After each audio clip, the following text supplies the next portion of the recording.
वाली रेखा के किस बिंदु पर वैद्युत क्षेत्र की तीव्रता जो होगी वो शून्य होगी। पहले बनाते हैं इन्हें, पहला और ये दूसरा। यहाँ पर ये है Q1 कितना है 5 × 10⁻⁻19 कूलम, और यहाँ Q2 है ये कितना है, तो ये दिया गया है 10 × 10⁻19 कूलम। कह रहे हैं जोड़ने वाली रेखा के किस बिंदु पर वैद्युत क्षेत्र की तीव्रता शून्य है। तो मान लेते हैं कि इनके बीच की दूरी 1 मीटर दे ही रखी है, 1 मीटर है, तो किसी बिंदु यहाँ P पर मान लेते हैं कि वैद्युत क्षेत्र शून्य आ रहा है। तो ये अगर x है और ये टोटल 1 मीटर है, तो इसे हम क्या लिख सकते हैं 1 - x लिखा जा सकता है। इस 1 से x को घटाएंगे तो उधर मिल जाएगा 1 - x। तो हम इस आवेश के कारण P पर वैद्युत क्षेत्र लिखेंगे, इस आवेश के कारण लिखेंगे, और फिर दोनों को करेंगे बराबर मैग्नीट्यूड वाइज। तो अगर हम देखें ये क्या करेगा, इधर की तरफ वैद्युत क्षेत्र उत्पन्न करेगा, जो Q1 का होगा वो इधर आएगा E1, और Q2 का जो होगा वो इधर आएगा E2। तो दिशाएं इनकी विपरीत हैं, तो इनको बराबर कर लेते हैं। तो परिमाण में हम बराबर कर लेते हैं कि जो E1 वेक्टर का परिमाण होगा वो किसके बराबर आएगा, E2 वेक्टर के परिमाण के बराबर निकल के आएगा। E1 की वैल्यू लिखेंगे तो क्या है, देखो Q1 उत्पन्न कर रहा वहाँ, तो लिख देते हैं सीधे 9 × 10⁹ इंटू क्यों की वैल्यू कितनी दे रखी है 5 × 10⁻⁻19, क्योंकि इसका यहाँ क्षेत्र लिखना है, बटे दूरी तो हो जाएगी x² बराबर। यहाँ भी आएगा 9 × 10⁹, यहाँ का क्यों लिखेंगे, तो ये उत्पन्न कर रहा है यहाँ पर, तो ये लिखा जाएगा 10 × 10⁻⁻19, और यहाँ पर बटे में आ जाएगा दूरी का स्क्वायर, तो 1 - x का होल स्क्वायर बन जाएगा। अब जो कैंसिल हो रहा है कैंसिल करवा दो, 10 की घात ये 9 और 9 ये कैंसिल हो गए, यहाँ पर पावर 19 और ये पावर 19 भी कैंसिल हो गई। यहाँ पर देखते हैं कि ये 5 है, ये 10 है, तो 2 बार में चला भी गया, तो ये इधर मल्टीप्लाई करेंगे तो 1 - x का होल स्क्वायर बनेगा, ये आ जाएगा 2 × x²। अब अगर हम वर्गमूल ले लें, वर्गमूल लेने पर दोनों पक्षों का वर्गमूल लिया तो ये बन जाएगा 1 - x बराबर ±√2 × x। ये दोनों वैल्यू मिलेंगी हमें। अब हम धन चिन्ह ले लेते हैं, एक बार ऋण ले लेते हैं। तो अगर हम प्लस लेते हैं तो क्या होगा, प्लस लेने पर क्या मिलेगा हमें 1 - x, ये देखो वैल्यू लिखी है, और प्लस का बनेगा √2x इधर, तो प्लस का √2 × x, ये इधर आएगा तो बन जाएगा √2 माइनस का 1 बन जाएगा, क्योंकि यहाँ पर देखो √2 है ही, ये वैल्यू क्या बनेगी, दोबारा से इधर देख लेते हैं, यहाँ पर ये √2 है तो ऐसे लिख देते हैं 1 = √2x + x, कॉमन क्या आ जाएगा x, तो बन जाएगा √2 + 1 × में x बनेगा, तो x की वैल्यू हमारे पास आई 1/√2 - 1, ओ +1 आएगी। अगर इसका हम परिमेयीकरण कराएं तो क्या होगा, √2 - 1, यहाँ हो जाएगा √2 - 1, x की वैल्यू क्या बनेगी, तो नीचे a + b a - b, तो 2 बनेगा -1, 2 - 1 1 हो जाएगा, तो ऊपर आ जाएगा √2 - 1। तो x की वैल्यू क्या निकल के आएगी अपने पास? तो यहाँ से देख सकते हैं वैल्यू मिल रही है 1.414 और -1, तो x की वैल्यू क्या आ जाएगी? 0.414 मीटर। या फिर इसको हम ऐसे लिखें तो लिख सकते हैं x की वैल्यू किसके बराबर आ जाएगी? 41.4 सेंटीमीटर के बराबर। ठीक है, 2 पॉइंट इधर खिसका दिया दशमलव। दूसरा, अगर हम इसका ऋणात्मक चिन्ह लेते हैं, माइनस साइन, माइनस लेने पर, तो अगर माइनस साइन हम लेंगे तो क्या होगा? माइनस साइन लेंगे तो लिखेंगे 1 - x बराबर, यहाँ पर हो जाएगा -√2x, तो -√2 × x, ये इधर आएगा तो बना देगा √2x - x = 1, तो x की वैल्यू यहाँ से मिल जाएगी 1/√2 और ये बन जाएगा -1। अब अगर इसे हम सॉल्व करते हैं तो क्या बनेगा? x = 1/√2 - 1, परिमेयीकरण कराएंगे √2 + 1, यहाँ पर हो जाएगा √2 + 1, x की वैल्यू क्या बन जाएगी ऊपर? √2 + 1। अब एक बात यहाँ से कंफर्म हो रही है, वैल्यू रखना चाहें तो रख लेते हैं, 1.414 + 1 = ये x जो आएगा वो मिलेगा 2.414 मीटर। अब ये जो वैल्यू निकल के आ रही है वो 1 से बड़ी, क्योंकि इनके बीच की दूरी 1 मीटर थी। तो जोड़ने वाली रेखा के किस बिंदु पर वैद्युत क्षेत्र शून्य होगा? तो ऐसे 2 बिंदु मिलेंगे हमें। इन दोनों बिंदुओं, इनके दोनों के बीच में हमने P लिया है, तो P की वैल्यू के लिए यहाँ x जो निकल के आएगा वो कितना होगा? वो 41.4 सेंटीमीटर होगा।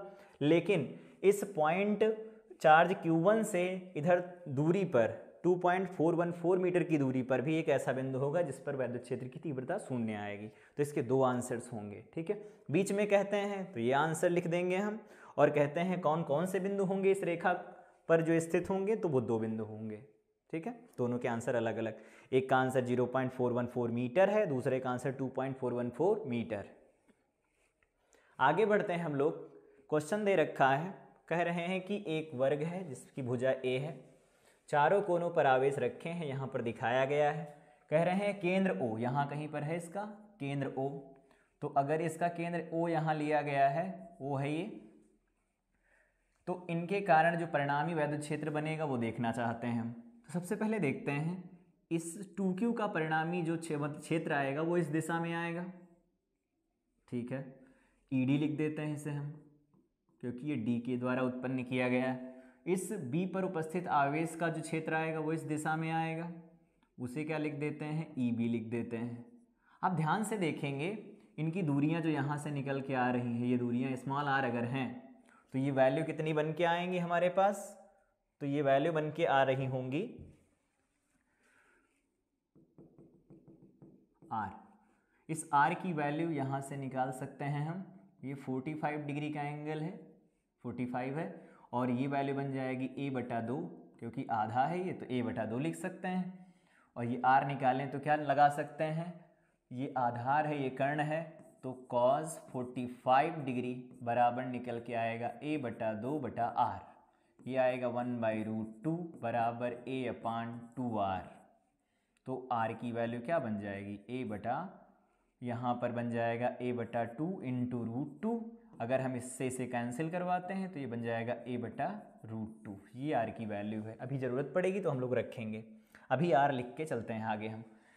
तो ED और EB की वैल्यू देखेंगे तो ये इधर क्षेत्र उत्पन्न कर रहा है ये, और ये क्षेत्र इधर उत्पन्न कर रहा है। दोनों आवेशों के बीच की जो दूरियां हैं यहाँ पर बिंदु O के सापेक्ष, वो तो समान ही है।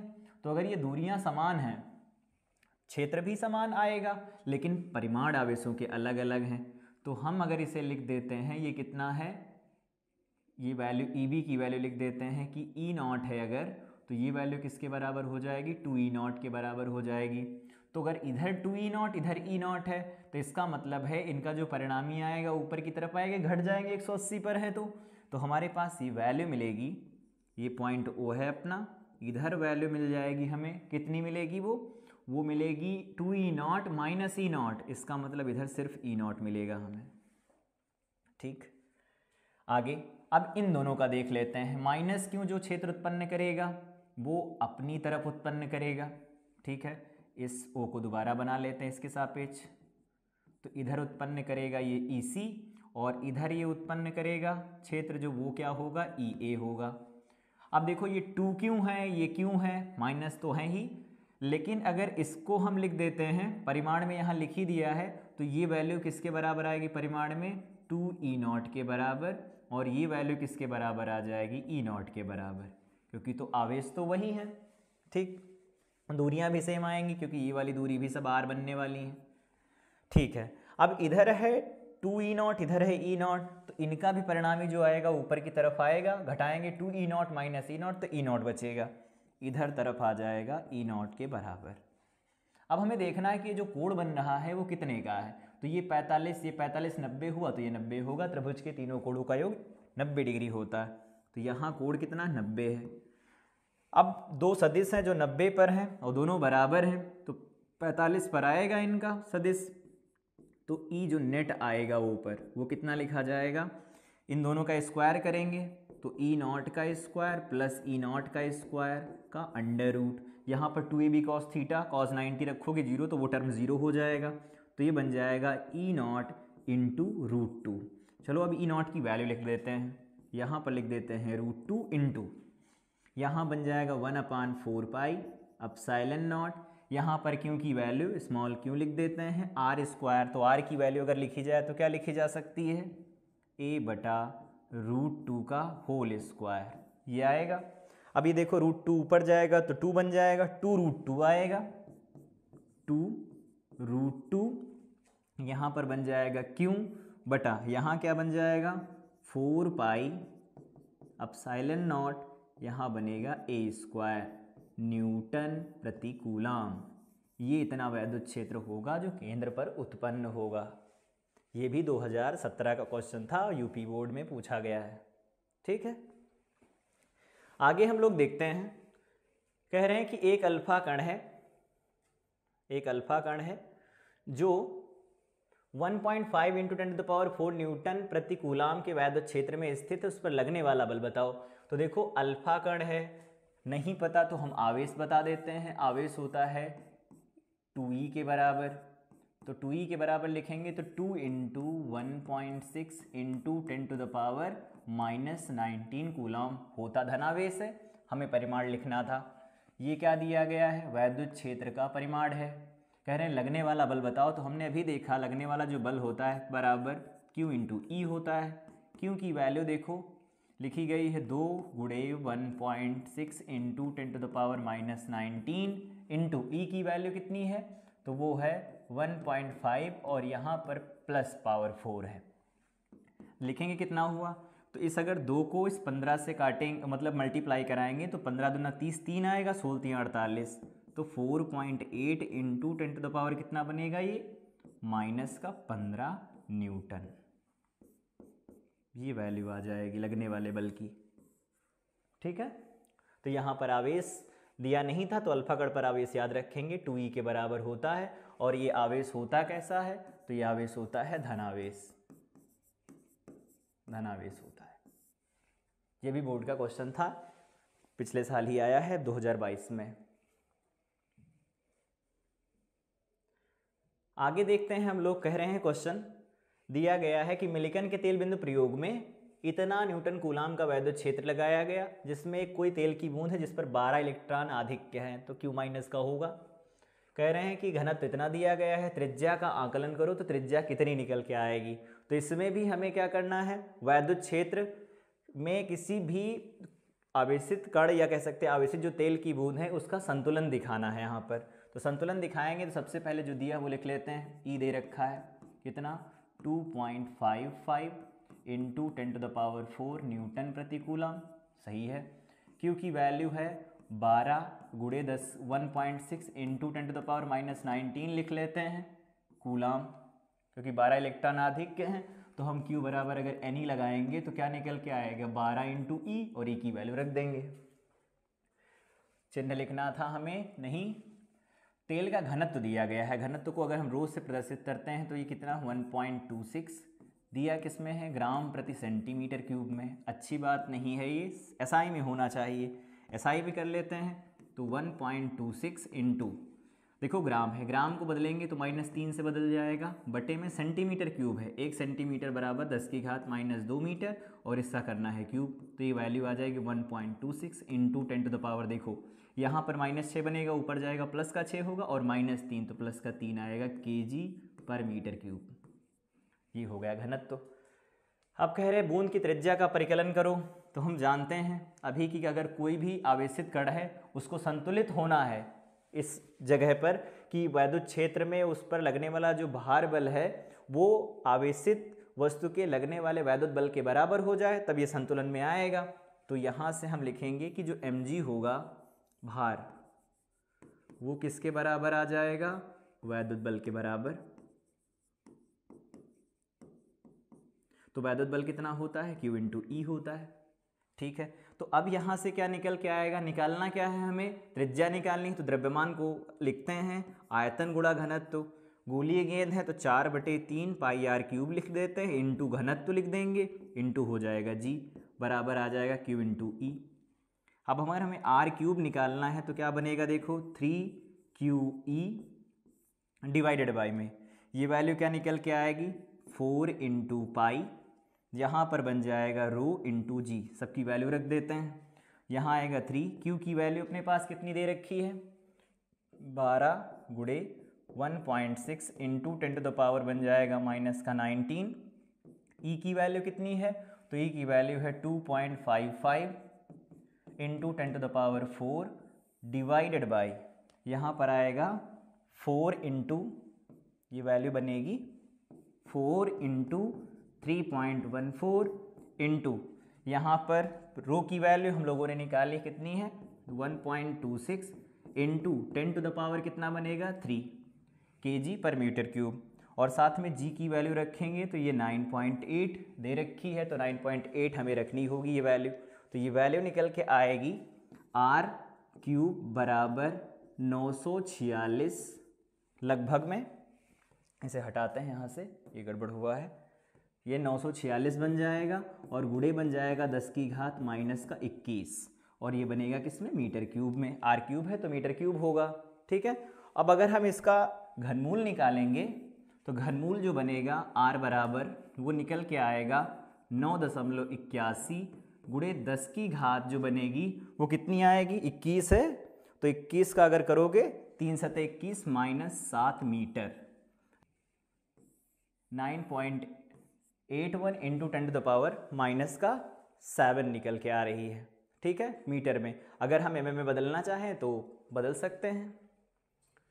आगे दिया गया है अगले क्वेश्चन में, कह रहे हैं कि अगर एक यहाँ पर डेरिवेशन आया, एक बोर्ड ने पूछा है कि आवेशित कण का पथ कैसा होगा, तो यहाँ लेते हैं हम एक डायग्राम और इससे समझते हैं।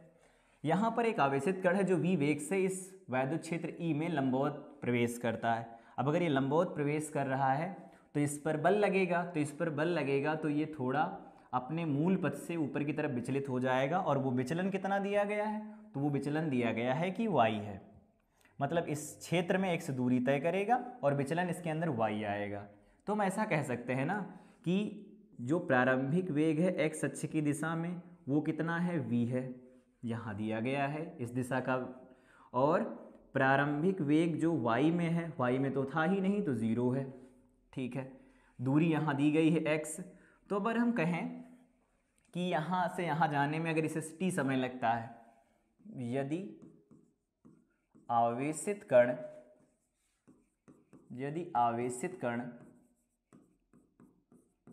t समय तक वैद्युत क्षेत्र में गतिमान होता है तो क्या होगा, इसके बारे में देखते हैं। सबसे पहले अगर t समय तक चलेगा तो x अक्ष की कैलकुलेशन हम अलग करेंगे, y अक्ष की अलग करेंगे। y अक्ष इधर लिख लेते हैं। तो हम जानते हैं कि v वेग से चलेगा तो x बराबर क्या लिखा जाएगा, दूरी बराबर क्या होता है 4 गुणा समय, मान लेते हैं t समय है। तो यहाँ से t की वैल्यू कितनी निकल के आ रही है, तो t की वैल्यू जो निकल के आएगी वो बन जाएगी x/v, ऐसा हम नोट कर लेते हैं। सेम टाइम यहाँ भी लगेगा। तो अगर मान लेते हैं इसमें विचलन ऊपर की तरफ y हुआ है तो y को लिखेंगे y बराबर प्रारंभिक वेग, तो देखो लिख देंगे u y t प्लस यहाँ बन जाएगा half a into T square. ठीक है, तो y की वैल्यू निकल के आएगी, प्रारंभिक वेग तो 0 था तो ये ख़त्म कर लेते हैं, यहाँ से आया, यहाँ त्वरण निकालना है तो हम जानते हैं बल बराबर क्या होता है, वो कितना निकल के आएगा, तो आएगा यहाँ से Q है तो Q इंटू ई आएगा, और बल को लिख सकते हैं एम ए के बराबर, तो ये आएगा क्यू ई, तो ए की वैल्यू कितनी आ जाएगी, क्यू ई बटा एम। ये है वैद्युत बल, वैद्युत बल है और उसको हम एम ए के बराबर कर लेते हैं तो ऐसा आएगा। अब ये ए का मान यहाँ रख लेते हैं, बनेगा क्यू ई बटा क्या है एम है, और यहाँ टी का स्क्वायर रखेंगे तो देखो टी की वैल्यू कितनी एक्स बटा वी रखें यहाँ, तो एक्स बटा वी का होल स्क्वायर हो जाएगा। अब अगर हम y की वैल्यू देखें तो ये बनेगी 1/2 क्यू इंटू ई बटा एम, यहाँ पर वैल्यू निकल के आ रही है एक्स स्क्वायर बटा वी स्क्वायर, जो कि एक परवलय की समीकरण को निरूपित करता है। यहाँ से ऐसा देख सकते हैं, फर्स्ट ईयर में हम लोग पढ़ते हैं मैथ में कि जो परवलय की समीकरण होती कुछ ऐसी होती है, y बराबर वाई स्क्वायर बराबर 4ax टाइप या एक्स स्क्वायर बराबर 4ay टाइप, मतलब एक चर की घात 1 होती तो दूसरे की होती है 2, तो ऐसा है y 1 है x घात 2 है तो ऐसा आएगा। पेपर में क्वेश्चन पूछा गया है, ऑब्जेक्टिव क्वेश्चन बोर्ड ने पूछा है कि जो पथ होगा कण का वो कैसा होगा, तो याद रखेंगे परवलयाकार होगा, परवलयाकार होगा, और उस परवलय की समीकरण क्या होगी, y बराबर 1/2 क्यू ई बटा एम एक्स स्क्वायर बटा वी स्क्वायर। ठीक है, तो अगर कोई आवेशित कण किसी एक समान चुंबकीय वैद्युत क्षेत्र में गतिमान होगा तो उसमें विचलन को इस तरह से प्रदर्शित किया जाएगा या उसकी समीकरण इस तरह से दी जाती है। इस पर क्वेश्चन एक पूछा गया है, देखो कह रहे हैं कि ये वैल्यू है वेग की, कोई वेग इलेक्ट्रॉन है तो ई लिख लेते हैं, ई और वी हो गए। यहाँ पर कह रहे हैं वोल्ट वैद्युत क्षेत्र, तो ई की वैल्यू दे रखी है, और कहते हैं इतना सेंटीमीटर चलता है तो ये एक्स दे रखा है और ये वाई है, कह रहे हैं ई बटा एम निकालो। तो हमने अभी यहाँ निकाला है y इज इक्वल टू क्या होता है 1/2, यहाँ पर क्या आया है, यहाँ पर निकल के कितना आ रहा है ये वैल्यू, तो ये वैल्यू निकल के आ रही है क्यू ई बटा एम, ये आया क्यू ई बटा M into X square divided by V square, ये वैल्यू बनी। सबकी वैल्यू रखें तो देखो इलेक्ट्रॉन का आवेश ई होता है, ई बाई एम बनेगा, तो इसे लिख सकते हैं 2y वी स्क्वायर, यहाँ से गया सब इधर, और ये बन जाएगा ई इंटू एक्स स्क्वायर, ये वैल्यू बन जाएगी ई बाई एम की। अब अगर हम सबकी वैल्यू कैलकुलेट करते हैं तो क्या मिलेगा, 2 इंटू वाई हमारे पास है 3.4 × 10 की घात -3, इसे mm में बदलेंगे तो मीटर में जाएगी, ऐसे होगी, और यहाँ v की वैल्यू रखेंगे तो वो दे रखी है 2 × 10 की घात 7, इसका स्क्वायर हो गया, डिवाइडेड बाई e की वैल्यू कितनी है, तो e की वैल्यू दे रखी है 1.6 इंटू 10⁻³ और एक्स स्क्वायर की वैल्यू 10 सेंटीमीटर, मतलब 10 की घात -1 मीटर का स्क्वायर। अगर हम इसे कैलकुलेट करते हैं e बाई एम को तो ये निकल के आएगा 1.7 इंटू 10⁻12, और मात्रक क्या हो जाएगा, कूलाम प्रति किलोग्राम, ऐसी वैल्यू निकल के आती है। ठीक है,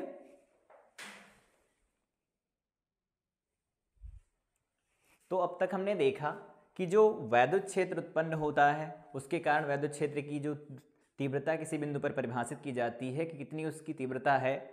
फिर हमने देखा कि वैद्युत क्षेत्र बिंदु आवेश के कारण कैसा होता है, और अभी हमने देखा कि अगर कोई आवेशित कण एक समान वैद्युत क्षेत्र में प्रवेश करता है तो उसका पथ कैसा होता है, तो उसका पथ परवलयाकार होता है। अब अगले टॉपिक की तरफ हम लोग बढ़ते हैं और देखते हैं ये क्या है कि वैद्युत क्षेत्र की तीव्रता। अभी हम लोगों ने देखा वैद्युत क्षेत्र होता है लेकिन उसे हम ग्राफिकली रिप्रेजेंट नहीं कर पाए, ग्राफीय विधि से नहीं देख पाए, तो कह सकते हैं कि जो वैद्युत क्षेत्र उत्पन्न होता है उसका ग्राफीय निरूपण देखने के लिए हम वैद्युत क्षेत्र रेखाओं की कल्पना करते हैं।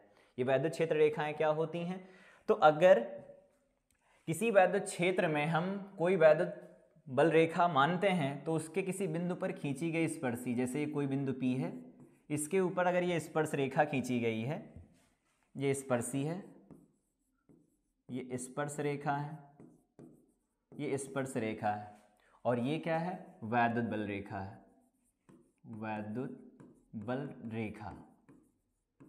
तो कहा जाता है वैद्युत क्षेत्र के अंदर वह काल्पनिक वक्र या वह काल्पनिक रेखाएं जो किसी बिंदु पर खींची जाएंगी जिस पर हमें वैद्युत क्षेत्र की परिणामी दिशा मिलती है।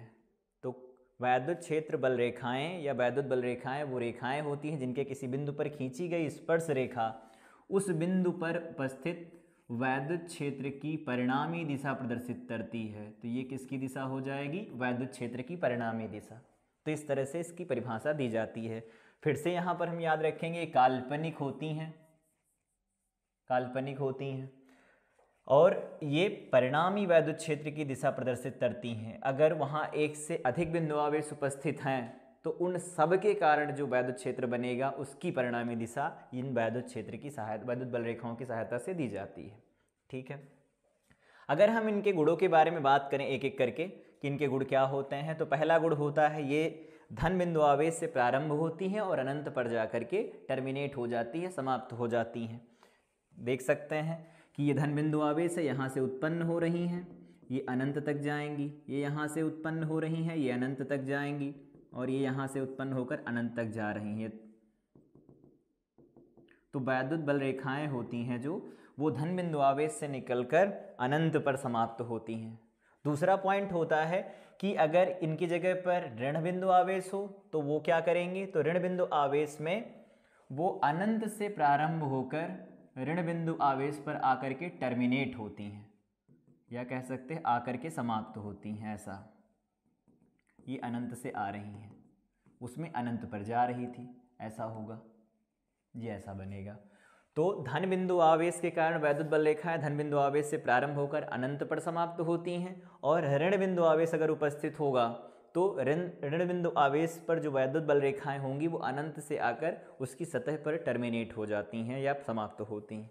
ठीक है, अगर दो धन और ऋण बिंदु आवेश उपस्थित हों, जैसे मैंने कहा यहाँ पर धन आवेश उपस्थित है और यहाँ पर ऋण आवेश उपस्थित है, तो कुछ वैद्युत बल रेखाएं यहाँ से ओरिजिनेट होंगी और जाकर के यहाँ पर टर्मिनेट हो जाएंगी।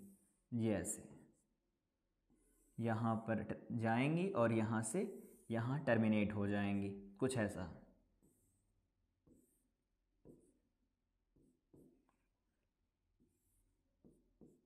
कुछ ऐसा बनेगा, ये कुछ ऐसा कि कुछ अगर धन बिंदु आवेश रखे गए हैं और साथ में उसके ऋण बिंदु आवेश भी रखा गया है तो धन आवेश से निकलकर वैद्युत बल रेखाएं ऋण आवेश पर टर्मिनेट हो जाती हैं। इसमें हम याद रखेंगे कि जो वैद्युत बल रेखाएं होती हैं वो बंद लूप कभी भी नहीं बनाती।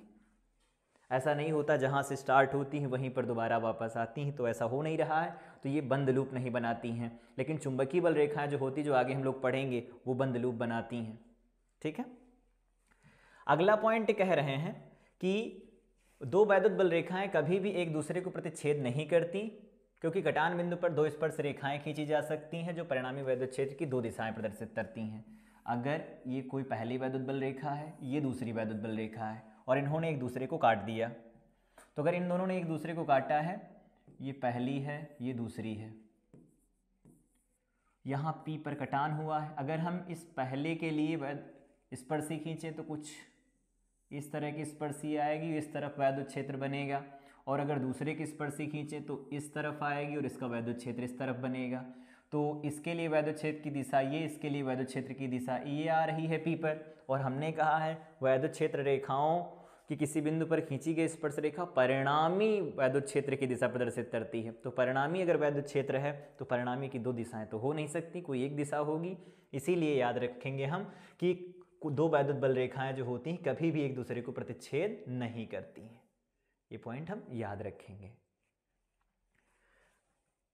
अगला पॉइंट है कि धनावेश या ऋणावेश से निकलने वाली जो वैद्युत बल रेखाएं होती हैं उनके परिमाण के समानुपाती होती हैं। इसको समझें कैसे कि मान लेते हैं कि यहाँ पर 2Q है प्लस का, और ये चार वैद्युत बल रेखाएं उत्पन्न कर सकता है। मान लेते हैं एक यहाँ, दो यहाँ, यहाँ पर ये 3 है, यहाँ पर ये 4 है। चार वैद्युत बल रेखाएं ये उत्पन्न करता है। तो अगर इसकी जगह पर कोई दूसरा बिंदु आवेश लिया जाए जिसका परिमाण 4q के बराबर हो, इसका 2 गुना हो, तो इससे जो उत्पन्न होने वाली वैद्युत बल रेखाएं होंगी वो डबल हो जाएंगी। ऐसे ये 4 हो गई, ये 5 हो गई, 6 हो गई, 7 और ये 8 बन जाएंगी। तो ये जो वैद्युत बल रेखाएं होती हैं वो आवेश के परिमाण के समानुपाती होती हैं। अगर इनकी जगह पर यहाँ पर एक कॉम्बिनेशन देखें प्लस और माइनस का, तो मान लेते हैं ये प्लस का क्या है, q है, और या प्लस का 2q ले लेते हैं इसे, ये प्लस का क्या है, 2q है, प्लस का 2q है, और यहाँ पर क्या लिखा गया है, माइनस का सिर्फ q है। तो इनके परिमाण के अकॉर्डिंग मान लेते हैं यहाँ से 4 वैद्युत बल रेखाएं उत्पन्न हुई, और ये इसमें 2 ही आएंगी बाहर से, तो 2 वैद्युत बल रेखाएं यहाँ जाकर के टर्मिनेट हो जाती हैं, यहाँ जाकर के टर्मिनेट हो जाएंगी। तो इसका मतलब ये है कि धनावेश से निकलने वाली अथवा ऋणावेश की ओर जाने वाली वैद्युत बल रेखाओं की संख्या आवेश के परिमाण के अनुक्रमानुपाती होती है। जितना ज़्यादा परिमाण उतनी वैद्युत बल रेखाएं उत्पन्न होंगी। ठीक है, लास्ट पॉइंट यहाँ दिया गया है इनके गुणों का। वैद्युत बल रेखाएं समविभव पृष्ठ तथा चालक की सतह पर लंबवत होती हैं। समविभव पृष्ठ हम लोग आगे पढ़ेंगे। वैद्युत विभव में एक ऐसा पृष्ठ होता है जिसके प्रत्येक बिंदु पर वैद्युत विभव का मान समान होता है। चालक की सतह के सदैव लंबवत उत्पन्न होती हैं। जैसे ये कोई चालक है, ये कोई चालक दिया गया है, यहाँ इसको तुमने धनावेशित कर रखा, मान लेते हैं धनावेशित है, तो ऐसा धनावेश होगा इसके ऊपर, या ऋणावेशित भी कर सकते हैं। तो यहाँ से जो वैद्युत बल रेखाएं उत्पन्न होंगी, वैद्युत बल रेखा जो बनेंगी, जैसे ये वैद्युत बल रेखा बन रही है, तो इसकी सतह के ऊपर क्या होगी, 90 डिग्री का कोण बनाएंगी। ये 90 डिग्री के कोण पर निकलेंगी यहाँ से, ये याद रखेंगे हम, ये 90 डिग्री का कोण बनाती हुई बाहर निकलती हैं। तो वैद्युत बल रेखाएं चालक की सतह पर या फिर समविभव पृष्ठ में लंबवत होती हैं, और यहाँ लिखा चालक के अंदर अनुपस्थित रहती, क्योंकि चालक के अंदर कोई आवेश तो होता नहीं, सतह पर होता है आवेश, तो सतह पर आवेश होने के कारण चालक के अंदर जो होता है वैद्युत क्षेत्र शून्य लिया जाता है। आगे हम लोग बात कर लेते हैं कुछ क्वेश्चन की। एनसीईआरटी में दिया गया है इस बार ये क्वेश्चन, कह रहे हैं 2 वैद्युत बल रेखाएं एक दूसरे को कभी नहीं काटती, क्यों? हमने अभी बात की है कि अगर 2 वैद्युत बल रेखाएं एक दूसरे को कभी काटेंगी, मान लेते हैं काट रही हैं, तो इनके कटान बिंदु पर 2 स्पर्शी खींची जा सकती हैं। तो अगर इनके कटान बिंदु पर 2 स्पर्शी खींची जाएंगी, एक पहले स्पर्शी इस पर हो गई, दूसरी स्पर्शी इस पर हो गई, तो दोनों की दिशाएं अलग अलग प्रदर्शित हो रही। तो P पर वैद्युत क्षेत्र की 2 दिशाएं हैं, और परिणामी की 2 दिशाएं तो होती नहीं, क्योंकि वैद्युत बल रेखाओं के किसी बिंदु पर खींची गई स्पर्शी परिणामी वैद्युत क्षेत्र की दिशा प्रदर्शित करती है। ठीक है, तो इसका जवाब होगा कि एक दूसरे को प्रतिच्छेद नहीं करती, क्योंकि कटान बिंदु पर 2 स्पर्श रेखाएं खींची जा सकती हैं, और वो वैद्युत क्षेत्र की 2 दिशाएं प्रदर्शित करेंगी, और परिणामी वैद्युत क्षेत्र की 2 दिशाएं संभव नहीं है।